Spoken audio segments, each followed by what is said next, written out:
Today I am going to discuss with you one of the major subcentral tendency, that is median. I am Dr. Prabhat Dwivedi, Principal and Associate Professor, STEP HPTI, Kanpur, India. So let's see what median is.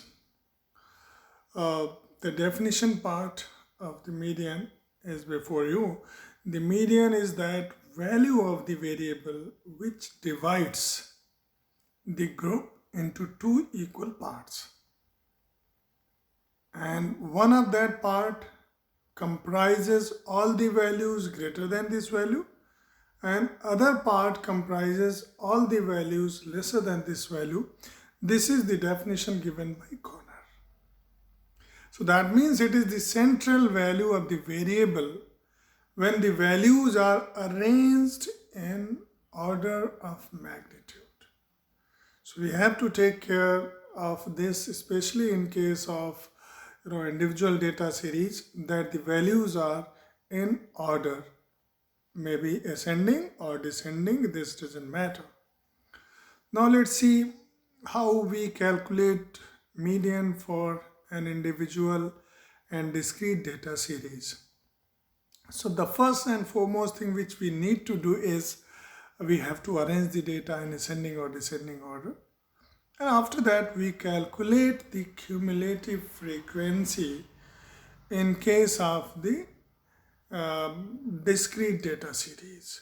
But in case of individual data series, we apply the formula, that is, the median number is solved as sum of the all frequencies plus 1 divided by 2. That is, n plus 1 by 2th item will be called the median number when n is odd, and if n is even, then the median number will be n by 2. So this is the formula before you in case the number of observations is odd. So when the number of observations is even, the median number will be n by 2th value plus n by 2 plus 1th value upon 2. We will understand this in better way by the examples. Example is given in this slide. So here discrete data series is given to you. In first row we see that pocket expenses or packet expenses are given in rupees. Number of children, that is in the second row. So here in first column, when we solve, in first column we write pocket expenses, in second column we write number of children, that is frequency. So pocket expenses means observations 8, 10, 15, 18, 20, 25, whereas the number of children are given who are using those pocket expenses. So in third column, as I said you, we calculate cumulative frequency, this. I think we all must be knowing how to calculate cumulative frequency. However, I am telling you to calculate the cumulative frequency. So first row has 8 frequencies, so here 8. Now for second row, cumulative frequency will be the sum of first row's frequency and second row's frequency. So 8 plus 12 will be 20. This is cumulative frequency for second row. Again for third row, 13 will also be added. So 20 plus 13 will be 33. This is a third frequency. Similarly, we keep on doing, and finally we get cumulative frequency, that is 61. This is actually the total number of children. You can see here this n. So the total cumulative frequency is always the sum of all frequencies. So here 61. 61 is odd or even? This is an odd number. That means the median number will be n plus 1 by 2. That means 61 plus 1 by 2, which gives you 31st. That means 31st value is the median value, 31st value. So now how we will find what will be the 31st value? So now we see in the cumulative frequency in which value 31 lies. So just start from 8, no, 31 is not there, 20, 31 is not there. So here we see that, here we see that 33 is the value. 33 is the value which includes 31st value. So now we see which is the value of the observation before for 33. So this is 15. So that means 15 is the median of this discrete frequency distribution, discrete data set which we have for this problem. So this is how we will calculate the median for the discrete data series. Now let's see what formula is applicable for the continuous data series. So this is the formula before you. Median is equal to L1 plus n by 2. Many a time we write it as small m, n by 2.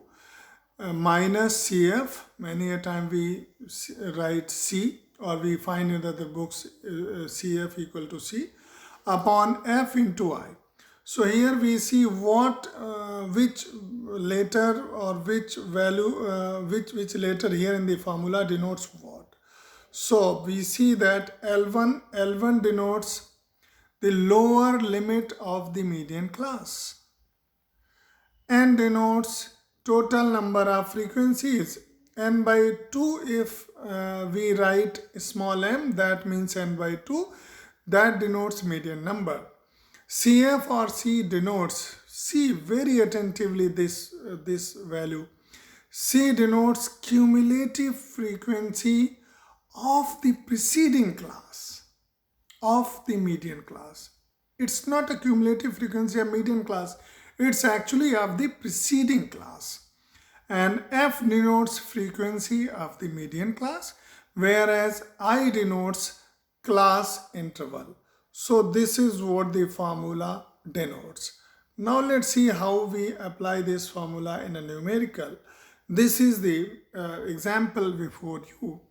A continuous data series is given, that is age group, and frequency is given in second column. So age group classes are 0 to 20, 20 to 40, 40 to 60, 60 to 80, 80 to 100. Similarly, corresponding frequency is given here. In the second column, 15, 32, likewise. And total frequency is 150. So this is capital N. 150 is capital N. So 150 is capital N. Now we divide this value. So here in third column we see we calculated cumulative frequency. Cumulative frequency, I again tell you 15, so 15. Now for second row, 15 plus 32, then it gives 47. For third row, 15 plus 32 plus 54, it gives 101. Similarly, we calculate cumulative frequency. Let's see. Total number of frequency is 150. Now n by 2. N by 2 is what? N by 2. N by 2 means 150 by 2, that gives you 75. So now we see here in the cumulative frequency, come back here. Where is the 75? In which class 75 lies? Now you see in the cumulative frequency here, in which value of the cumulative frequency 75 lies. So obviously in 101 cumulative frequency lies. So this is the median class. So this will be F. This will be C, preceding class, cumulative frequency. This is F, median class frequency. And here median class is 40 to 60, so L1 is this 40 is L1. So this is what the value, what are the values we will be putting in the formula. So 40 to 60 is class, 54 is frequency, 47 is cumulative frequency. Let's see in the formula in next slide. So formula is written over here, that is M equal to L1. We all know the formula, M equal to L1 plus N upon 2 minus C upon F into I. So we have put all these values in this formula. So 40 is L1 here, N was 150, so 150 by 2, C is 47 upon F is 54 into 20. So now here when we calculate this, we get the value of median, that is 50.37. So this is how we will be calculating median for a continuous data series. What are the advantages of median?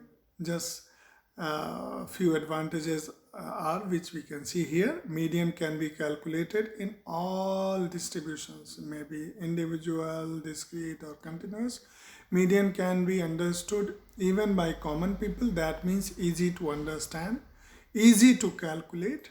Median can be ascertained even with the extreme items. So even if there are outliers in the data distribution, median is found to be suitable in case of outliers.